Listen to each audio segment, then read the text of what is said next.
বাংলাদেশের জনগণ কোনো দেশের প্রভুত্ব মেনে নেয়নি, ভারতের প্রভুত্ব মানবে না। সীতাকুণ্ডে স্বেচ্ছাসেবক দলের কর্মী সম্মেলনে বক্তারা।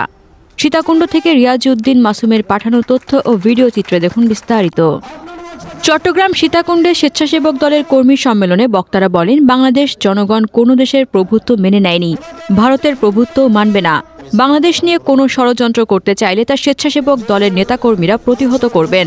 শনিবার সন্ধ্যায় সোনাইছড়ি ইউনিয়ন ওয়ার্ডের স্বেচ্ছাসেবক দলের কর্মী সম্মেলনে বক্তারা এইসব কথা বলেন।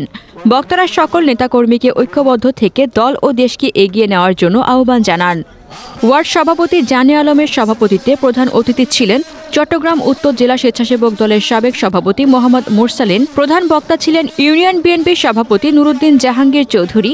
বিশেষ অতিথি ছিলেন চট্টগ্রাম উত্তর জেলা স্বেচ্ছাসেবক দলের যুগ্ম আহ্বায়ক মোহাম্মদ সোলাইমান রাজসহ বিএনপির ও এর সহযোগী সংগঠনের নেতৃবৃন্দ।